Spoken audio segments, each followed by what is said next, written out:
Iba't ibang kwento ng sakripisyo, pag-asa at tagumpay. Ito ang kwento ng buhay ng isang marino. Inihahandog ng Integrated Seafarers of the Philippines o ISP.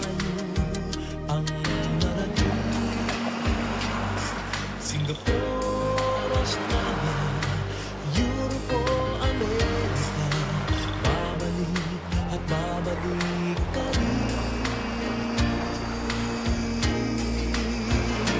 Kay tagal ko nang nawala, babalik ka rin. Nagtapos siya sa Philippine Maritime Institute or PMI ng kursong Maritime Transportation.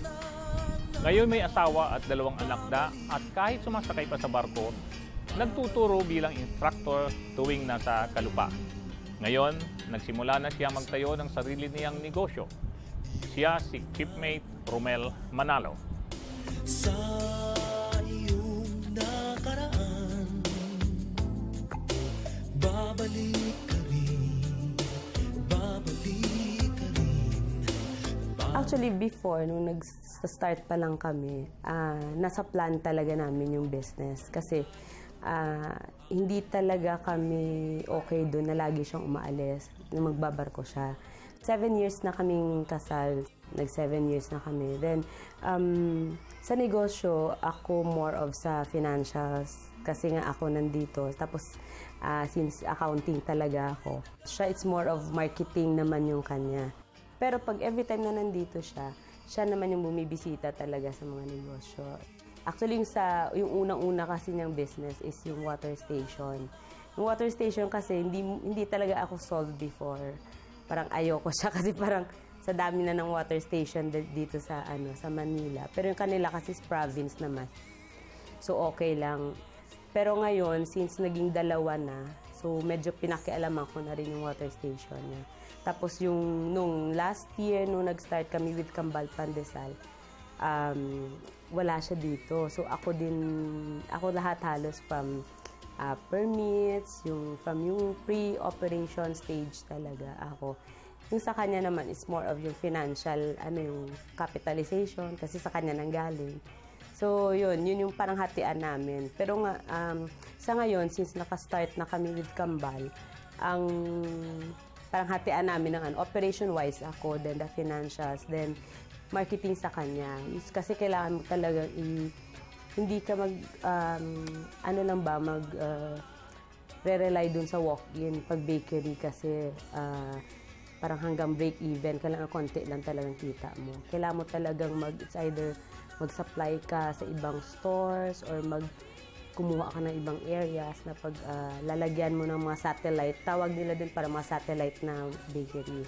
So yun yung talagang sa kanya naman. Actually, yung business kasi, it's more of preparation na namin. Kasi ayaw naman namin na parang abot siya hanggang 60 na magbarko. As much as possible, early ang retirement niya sa barko para at least sa ngayon pa lang, we're preparing na meron ng mga businesses na may mga investments na ma-put up para just in case mag-decide siya na talagang 100% wala na talaga siyang sakay o hindi na talaga siya magbabarko. At least meron naman additional income aside dun sa work ko kasi employed din ako. So yun, para at least magkasama kami. Actually, yung bakery kasi, tapos more of sa baking tsaka mga cakes and pastries, yun yung hilig ko talaga. So, since ang Kambal Pandesal kasi is parang franchise siya ng San Miguel, nung nagkaroon sila ng ganong franchise, parang naisip ko na yun yung gusto kong kunin talaga. Since parang related talaga sa hilig ko din na baking. So yun, nag-decide. Actually, marami na kaming tinitingnang areas before. Medyo wala lang talaga kaming time na yun. Wala lang talaga kaming capital pa na kayang Actually, dito kasi sa area na Pasig area, sa malapit sa amin, marami kaming tinitingnan. Kailan nauunahan kami. Kung gusto namin dito lang sa tapat, kasi may school din dyan, Arellano. Nung last year, 2 years ago, may nagbukas na. Yung mga prospective namin sites na gusto sanang kuhanin, kami nauunahan. Nga, dahil wala talaga pa yung yung wala pa kaming pondo talaga to start yung business. Ayun, parang hilig ko din talaga food and yung baking, hilig ko kaya yun yung pinasok namin. Nung nag-start dun sa water refilling station, ang initial kasi nung nag-enquire siya for franchise, yung mga ganun, mga nasa 200. Tapos nung minakita siya na parang ang binigay sa kanyang investment na requirement, mga nasa 180 lang. So yun, parang sinugal niya na actually wala kaming ganung kalaking savings pa kasi medyo nagsunod-sunod yung mga juice din namin. Tapos mga gastos ng anak ako, medyo yung last pregnancy ko, critical masyado. Sugal lang talaga yung nangyari sa yung sa Aqua Winner yung pangalan kasi nung water refilling station. Tapos yun, hanggang sa na-recover namin yung gastos doon. Umabot siguro kami ng mga 200 to 300 kasi though yung property owned nung tita niya, nagtayo pa talaga kami yung parang yung building na hindi siya yung magre-rent lang. So medyo lumaki yung gastos namin. Then dito naman sa bakery, yung sa Kambal Pandesal, medyo na talagang pursige kaming i-start kasi yung sister-in-law ko, nagtayo sila ng apartment dun sa Valenzuela. So, kinontrata na namin na amin yung isang unit sa baba kasi lalagyan namin ng Kambal Pandesal. So yun, parang nag-commit kami sa kanila, wala pa talaga kaming pera na hawak nung time na yun. Talagang, parang napaka-risky ng pinasok namin, no? Wala kaming savings, wala talagang i-move. So parang napo-project lang namin yung mga income na papasok, income from my yung compensation ko, then yung sa kanya, yung mga sakay niya, dun lang talaga yun. Since medyo malakas na yung loob namin kasi syempre sister-in-law niya, hindi mo kailang mag-down, di ba normally pag nagre-rent ka 2 months advance, 1 month before, deposit, ganun. So, nung nag-start, kaya nga umalis siya agad para makastart na kami doon kasi with the franchise nung Kambal Pandesal, ang initial mo naman na cash outlay is na 50,000 lang eh. Parang yun lang ibibigay mo doon sa San Miguel Mills para they can train yung tao mo, tapos makapaghanap ka na ng mga suppliers, kung sino yung mga accredited suppliers nila for the equipment. So yun, tapos month on month, lahat halos ng yung last year na contract niya sa barko, lahat ng income niya, doon talaga napunta. Kaya talagang, kung pagbaba niya, wala ding savings, lahat parang napunta lahat sa investment. Tapos, hanggang ngayon, medyo nakaka-recover na siya. Na yung income niya, kaya na niya i-sustain din yung overhead niya.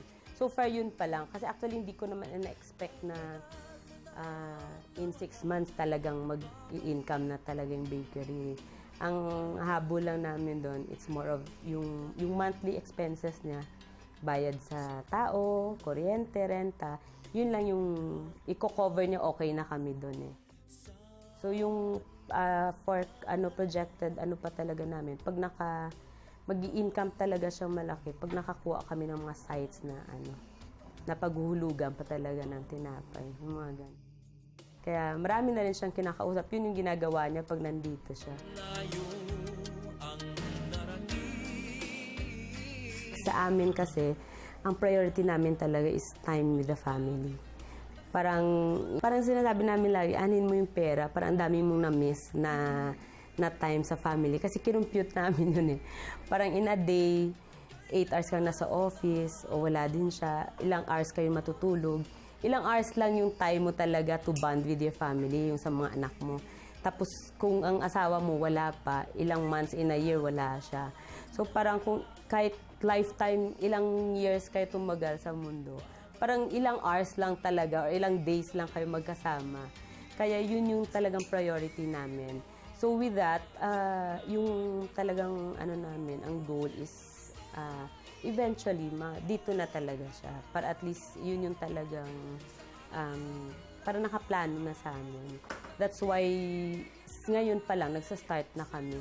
to put up investments, yun, mga negosyo, na para in the event na gusto niya na talagang nagsistay na siya dito.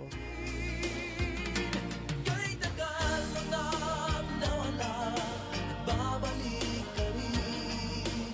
Mahalaga talaga ang pamilya sa pagtataguyod ng kinabukasan. Nandyan si Mrs.